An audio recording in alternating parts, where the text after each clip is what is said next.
अब थोड़ा हम लोग शास्त्रों की तरफ चल लेते हैं। सबसे पहले हम लोग गीता से कोट करते हैं। गीता में भगवान क्या बोलते हैं? मांस जो है वो तामसिक भोजन है, जिसको खाने से इंसान की बुद्धि कम हो जाती है एंड अपनी इंद्रियों को इंसान कंट्रोल नहीं कर पाता है। इंद्रियां क्या होती है? तुम्हारे सेंस ऑर्गन, 5 सेंसेस है ना सबके पास, आईज, नोज, ईयर, टंग, स्किन, ये सारे। तो अपने सेंसेस को कंट्रोल नहीं कर पाता है, इसका मतलब अपने आप को कंट्रोल नहीं कर पाता है और गलत काम कर बैठता है, जो शास्त्र में मना किया गया है। ये मैंने पर्सनली भी ऑब्जर्व किया है। जब बहुत ज़्यादा प्याज खा लो, मीट खा लो, उसके बाद इंसान का खुद से कंट्रोल कम हो जाता है। ये मैंने पर्सनली महसूस किया हुआ है। बुरी चीज़ों की तरफ प्रवृत्ति ज़्यादा बढ़ जाती है, गुस्सा थोड़ा ज़्यादा आ जाता है, लस्ट बढ़ जाता है, एंगर बढ़ जाता है। ये मैंने खुद महसूस किया है। स्कंद पुराण क्या बोलता है? जो मनुष्य मांस खाते हैं उसके जीवन पर धिक्कार है, और ऐसे लोगों को ना तो पृथ्वी में सुख मिलता है और ना ही मरने के बाद दूसरे लोगों में सुख मिलता है।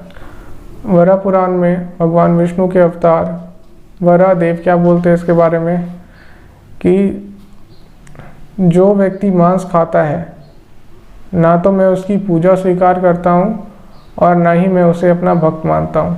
तो मांस खा के जितनी पूजा की है आज तक, जितने व्रत किए हो, कोई फ़ायदा नहीं, किसी का कोई फल नहीं मिलने वाला। गरुड़ पुराण में इसके बारे में क्या लिखा हुआ है? अगर तुम किसी जानवर के साथ हिंसा करोगे, उसकी हत्या करोगे, तो अगले जीवन में वो जानवर को भी पूरा अधिकार होगा तुम्हारे साथ हिंसा करने का, और जब तुम्हारे सजा का समय आएगा फिर तुम कितना भी तड़पो, कितना भी चिल्लाओ, तुम्हें कोई रहम देने वाला नहीं होगा।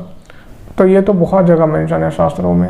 नारद मुनि बोलते हैं कि तुमने जितने पशु पक्षी को जितने बार मारा है, उतने बार तुमको उस योनि में जन्म लेना होगा, मतलब उतने बार तुम्हें पशु पक्षी बनना पड़ेगा और तुम्हारी मृत्यु भी उसी प्रकार से होगी। ये तो हो गया कि दूसरी बार योनि लेंगे उसका हिसाब। मरने के बाद भी एक हिसाब होता है जिसमें इंसान स्वर्ग नरक जाता है। तो उसमें गरुड़ पुराण क्या कहता है? जो भी मांस खाता है उसको क्या सज़ा मिलती है? उसको भाड़ में तला जाता है। तो भाड़ तुम लोगों ने बहुत पहले भी सुना होगा, एक बड़ी सी कढ़ाई रहती है जिसमें बहुत सारा तेल रहता है, जिसमें जीवात्मा मतलब इंसानों को जो उन्होंने पाप कर्म किए उनको ले जाकर उसमें तला जाता है। और नरदूत क्या करते हैं? तुमको भाड़ में ढकेलते हैं और तुम बाहर निकलने की कोशिश करते हो उस तेल से, तुम्हें और ढकेलने की कोशिश करते हैं और तुम्हें डुबाते हैं। और ये भी लिखा हुआ है जब तुम उसकी गर्मी बर्दाश्त नहीं कर पाते और तुम बेहोश हो जाते हो तो तुम वहाँ पर तेल के ऊपर तैरने लगते हो, और फिर जैसे ही तुम्हें होश आ जाता है तो फिर से नरकदूत तुम्हें उस तेल में डुबाते रहते हैं। और उसमें नरकदूत ये भी बताते हैं तुम्हें कि तुमने ये पशु को मारकर कितने अच्छे से खाया था, तुम्हें कितना मज़ा आ रहा था। तो तुम्हारी पिछले जन्मों की जो कर्म है उसको याद दिलाते हैं और भाड़ में तलते हैं। अब थोड़ा वेदों और उपनिषदों से रेफरेंस ले लिया जाए। उपनिषद वेदों के पाठ होते हैं, वेदों के सार को उपनिषद कहा जाता है। चंद्रोदय उपनिषद 7.26.2 अच्छा खाना खाने से मन पवित्र होता है और इससे मेमोरी पावर बढ़ती है। मेमोरी पावर मतलब याद करने की शक्ति बढ़ती है। इन दोनों वजह से मुक्ति मिलने में आसानी होती है, क्योंकि तुम्हारा मन शुद्ध हो गया है, तुम्हारी मेमोरी सही हो गई है, मन सही ठिकाने पे आ गया है। तुम जाके शास्त्र पढ़ोगे और उसके बाद क्या करोगे? भगवान को पाने का तरीका खोजोगे, उसके बाद उस पर अमल करना चालू करोगे। यजुर्वेद क्या कहता है? यजुर्वेद 1.1 गाय हिंसा की हकदार नहीं है। अथर्ववेद क्या कहता है? 6.140.2 दांत तुम चावल खाओ, अनाज खाओ, उड़द खाओ, ये तुम्हारे हिस्से का स्वादिष्ट भोजन है, लेकिन किसी स्त्रीलिंग और पुल्लिंग को मारकर कभी मत खाना। मतलब इसमें सारी जाति आ जाती है, जो भी स्त्रीलिंग है और जो भी पुल्लिंग है उसमें से किसी को मार के क्या करो? मत खाओ। अथर्ववेद 8.6.23 जो कच्चा या पका हुआ मीट खाते हैं, स्त्रीलिंग, पुल्लिंग, भ्रूण को क्या कह सकते हैं? भ्रूण को मैंने इंग्लिश में ट्रांसलेट किया तो उसको फीटस बोला गया है, लेकिन फीटस क्या होता है? जो फर्टिलाइज हो जाता है अंडा, उसको फीटस कहा जाता है। मेरे ख्याल से भ्रूण का बेसिकली मतलब होना चाहिए ओवम। ओवम क्या होता है? अनफर्टिलाइज्ड एग, वैसा अंडा जो फर्टिलाइज नहीं किया हुआ है उसको ओवम बोलते हैं। क्योंकि इंसानों का एक बहुत अच्छा डाउट रहता है कि पहले तो अंडों में चूजे होते थे। अभी जो अंडे निकलते हैं ना वो अनफर्टिलाइज्ड होते हैं। तो अनफर्टिलाइज्ड मतलब उसमें जान नहीं होती है, मतलब वो मुर्गी डायरेक्ट दे देती है, उसमें कोई पशु की हत्या नहीं होती है। तो बोला जाए तब तो हम लोग अंडे खा सकते हैं। लेकिन तुम देखोगे कि जब वो अंडे निकलते हैं उस मुर्गी के अंदर से, तो मुर्गी को बहुत ज़्यादा दर्द होता है। क्यों दर्द होता है? क्योंकि साल में उसको 300 के करीब अंडे दिलवाए जाते हैं और 1-2 साल के बाद वो अंडे देने के काबिल बचती नहीं है और मुर्गी की हालत एकदम पतली हो जाती है, बहुत ज़्यादा पतली, बहुत ज़्यादा हालत क्या हो जाती है, ख़राब हो जाती है। तो मुर्गियों से बहुत ज़्यादा ख़राब काम करवाया जाता है। मैंने अभी बता दिया ये तो वेदों के खिलाफ है ही, और साथ ही साथ तुम पशु हिंसा भी कर रहे हो। मुर्गी के ऊपर तुमने हिंसा की है, इसका तुम्हें अलग से फल मिलेगा। भ्रूण के बाद अंडे भी लिखे हुए हैं। ये ऑफ कोर्स फर्टिलाइज्ड एग के बारे में बात की जा रही है, मतलब जिस अंडे में बच्चे होते हैं। तो अभी तो हम लोग को अनफर्टिलाइज्ड एग मिलते हैं, उसका मैंने आंसर तुम लोगों को दे दिया है। अंडों के नाश से जो बना हुआ है उसका विरोध करना चाहिए। एक चीज़ तुम और क्या ध्यान में रख सकते हो कि वो अंडा भी फर्टिलाइज होने के लिए बना था, लेकिन तुमने उसको फर्टिलाइज भी होने नहीं दिया। तो इसमें भी तुम्हारा एक और फॉल्ट निकल के आ जाता है। उसके बाद अथर्ववेद और क्या बोलता है? 10.1.29 हत्या करना बहुत बड़ा पाप है, हमारी गायें, घोड़े और लोगों को मत मारो। तो सीधा मनुष्य को मारने के लिए मना किया गया है और पशु हिंसा भी मना की गई है। भगवान कृष्ण बोलते हैं कि सारे यज्ञों द्वारा मुझे ही पूजा जाता है, मैं ही सारे यज्ञों का भोगता हूँ। मतलब यज्ञ किसके लिए किया जाते हैं? भगवान कृष्ण के लिए किए जाते हैं। और साथ में बाकी देवताओं को क्या मिल जाता है? उनका थोड़ा मोड़ा हिस्सा मिल जाता है यज्ञ में। तो कुछ देवताओं को भी फल मिल जाता है और मैक्सिमम चीज़ें किसको मिलती है? भगवान विष्णु को, भगवान कृष्ण को, क्योंकि वही क्या है? यज्ञ के भोगता है। ओ ज्ञान के परम देवता, मतलब यहाँ पे परब्रह्म को बताया जा रहा है। आप सिर्फ अहिंसक यज्ञ से प्राप्त किए जा सकते हैं। तो अहिंसक यज्ञ से प्राप्त किए जा सकते हैं मतलब जिसमें कोई हिंसा ना हो रही हो। इसमें अध्वरा शब्द का इस्तेमाल किया गया है। वैदिक यज्ञों में हमेशा अध्वरा शब्द का इस्तेमाल किया जाता है, जिसका मतलब क्या होता है? अध्वरा का मतलब होता है बिना किसी हिंसा के कोई कार्य करना।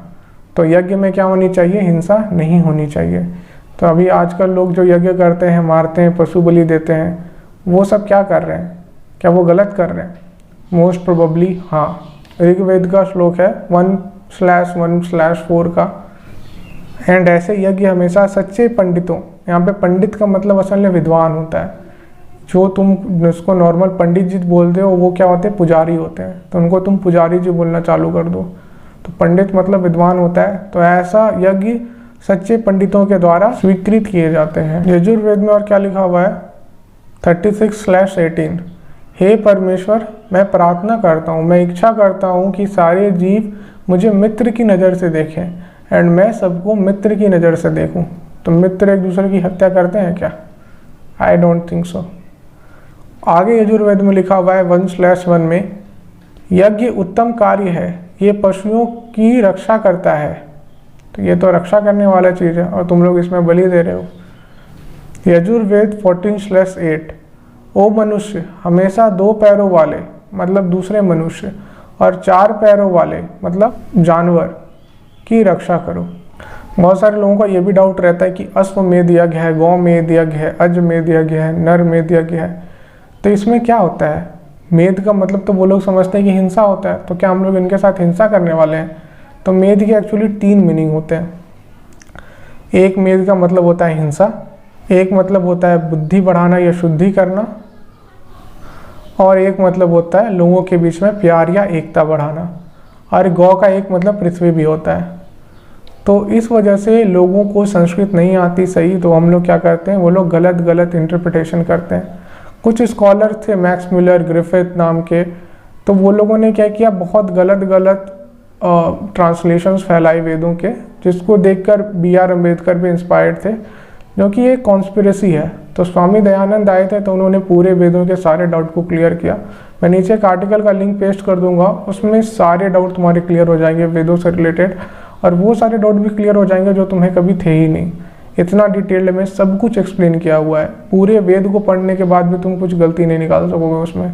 जैसा मैंने बताया, कुछ स्कॉलर वेदों को बहुत गलत इंटरप्रेट करते हैं, गलत गलत ट्रांसलेशन पढ़ते हैं और फिर सोशल मीडिया पे भी पोस्ट करते हैं एक इंसान का मैं नाम लेना चाहूँगा जिसका मैंने एक बार पोस्ट देखा था, देवदत्त पटनायक का। ये फेमस इंसान था, ये एपिक में इसका शो भी आता था, एपिक एक चैनल है। तो इसने बोला कि वेदों में तो देखो मीट खाना अलाउड है, इसमें ये मांस पकाने का विधि बताया जा रहा है, वो बताया जा रहा है, वो बताया जा रहा है। तो बहुत सारे लोगों का मानना है कि जो मेडिवल पीरियड है वहाँ से लोगों ने वेदों में ये सारी चीज़ें ऐड कर दी, लेकिन ये हिस्ट्री में क्या सही है क्या गलत है उतना नहीं जाते हैं। मेरा एक बहुत सिंपल सा लॉजिक है, क्योंकि इन लोगों को सही से संस्कृत आती नहीं है तो वो लोग गलत में नहीं निकालते वेदों का। और भी मैं एक दो और चीज़ें बता सकता हूँ तुम्हें, एक एग्जाम्पल से समझते हैं। दो दोस्त थे, एक रोज़ 5 सिगरेट पीता था और एक रोज़ 1 सिगरेट पीता था। तो दोनों रोज़ सिगरेट कंज्यूम कर रहे थे, तो जाहिर सी बात है लंग्स ख़राब होने ही है, हेल्थ प्रॉब्लम्स होने ही है, तो दोनों को डॉक्टर के पास जाना पड़ा। तो डॉक्टर जो 1 सिगरेट पीता था रोज़, डॉक्टर ने उसको बोला कि तुम सिगरेट पीना छोड़ दो, तो वो मान गया और चला गया। लेकिन डॉक्टर ने देखा ये जो रोज़ 5 सिगरेट पीता है ये तुरंत नहीं छोड़ सकेगा, तो डॉक्टर ने बोला उसको तुम रोज़ 1 सिगरेट पीना, तो वो भी मान के निकल गया। अब बाहर दोनों दोस्त मिले तो एक बोल रहा है कि डॉक्टर ने मना किया है सिगरेट पीने के लिए, लेकिन दूसरा बोल रहा है अरे डॉक्टर ने तो बोला है कि रोज़ 1 सिगरेट पी सकते हैं। तो इसमें गलती किसकी है? गलती तो किसी की नहीं है। असल में जो बहुत ज़्यादा पतित है, जो बहुत ज़्यादा गिरा हुआ है, वो एक बार में सुधर नहीं जाएगा। तो उसको सुधारने के लिए तुम्हें उसकी बुरी आदतों को पहले कम करना पड़ेगा। तो जैसे तुम उसकी बुरी आदतें कम करते जाओगे वो सुधरते जाएगा। शंकराचार्य जी शिव जी के अवतार है, ये हर कोई जानता है। तो शंकराचार्य ने ही वेदों से निकालकर पशु बलि के जगह श्रीफल को तोड़ने का नुस्खा बताया। तो ये मान्य है कि अगर तुम किसी पशु की बलि देना भी चाहते हो, तुम्हारा कहीं गछा हुआ है कि मुझे बलि देना ही है, तो तुम उसके जगह एक श्रीफल को भी तोड़ सकते हो। दोनों बराबर ही हैं और शंकराचार्य ने ये वेद से निकाल के बताया है। एक तांत्रिक ने बोला था कि तामसिक विधि होती है जिसमें देवताओं की पूजा की जाती है, जिसमें हम लोग पशु बलि देते हैं। और वो कह रहे थे कि अगर पशु बलि सही तरीके से दी जाए तो जो माँ होती है, जनरली काली माँ को दिया जाता है या फिर शिव जी के जो काल भैरव अवतार हैं उनको दिया जाता है, तो वो प्रसन्न होकर उस पशु को प्रमोशन देते हैं, मतलब उसको खराब योनि से अच्छी योनि में डाल देते हैं। जैसे अगर तुम एक बकरी की बलि दे रहे हो तो बकरी से हो सकता है उसको प्रमोशन मिलके वो गाय बन जाए, अगर तुमने यज्ञ सही तरीके से किया हो। तुमको तो फल मिलेगा ही, साथ में उस पशु को भी फल मिलेगा, उस पशु के अंदर जो आत्मा थी, क्योंकि गाय की तो कोई बलि दे नहीं सकता है। और परब्रह्म को गाय बहुत प्रिय है। लिखा हुआ है कि परब्रह्म भगवान विष्णु को गाय बहुत प्रिय है और ब्राह्मण बहुत प्रिय है। तो परब्रह्म गौ और ब्राह्मण वत्सल है। पूजा करने की 3 विधियाँ होती है, सात्विक, राजसिक, तामसिक। तुम शिव जी को बेलपत्र भी चढ़ा सकते हो, दूध भी चढ़ा सकते हो, जल भी चढ़ा सकते हो, बलि भी दे सकते हो। तो तामसिक लोग तामसिक पद्धति से पूजा करते हैं, राजसिक लोग राजसिक पद्धति से करते हैं, सात्विक लोग सात्विक पद्धति से करते हैं। ये तामसिक पद्धति क्यों बनाई गई? क्योंकि कुछ लोगों का स्वभाव ही होता है बहुत गिरा हुआ, तो क्या उनको भगवान छोड़ देंगे? नहीं। बोला जाता है तुमको अगर अपना उद्धार करना है तो तुम तामसिक तरीके से ही भगवान की पूजा करो, उसी में तुमको फल मिलेगा, उसी में तुम्हें फ़ायदा मिलेगा। अगले जन्म में तुमको तामसिक से राजसिक या सात्विक आदमी बना देंगे, फिर तुम सात्विक तरीके से पूजा करना, तुम निर्गुण तरीके में पहुंच जाओगे तो तुम्हें मुक्ति मिल जाएगी। तीनों गुणों के परे होता है निर्गुण। निर्गुण मतलब ऐसा नहीं इसमें तीनों गुण नहीं हो तो वो खराब है, तीनों गुणों के परे आता है निर्गुण, और तुम्हें निर्गुण में ही स्थित होना है। लास्टली 3 प्रकार के पुराण होते हैं। तो पुराण बनाने का मेन उद्देश्य यही था, जो लोग बहुत ज़्यादा इंटेलिजेंट नहीं है, जो वेद नहीं पढ़ सकते, वो पुराण पढ़ेंगे। 6 तामसिक पुराण है जिसमें एक लिंग पुराण भी आता है, 6 राजसिक पुराण है जिसमें पद्म पुराण, स्कंद पुराण आते हैं, और 6 सात्विक पुराण है जिसमें गरुड़ पुराण, विष्णु पुराण, श्रीमद् भागवतम मतलब भागवत पुराण आता है। भागवत पुराण सबसे सात्विक पुराण है, उसके बाद आता है विष्णु पुराण और उसके नीचे आता है गरुड़ पुराण। यह हायरार्की कहाँ लिखी हुई है? स्वयं स्कंद पुराण या पद्म पुराण में लिखी हुई है। यहाँ पे मैं श्लोक पोस्ट कर दूंगा।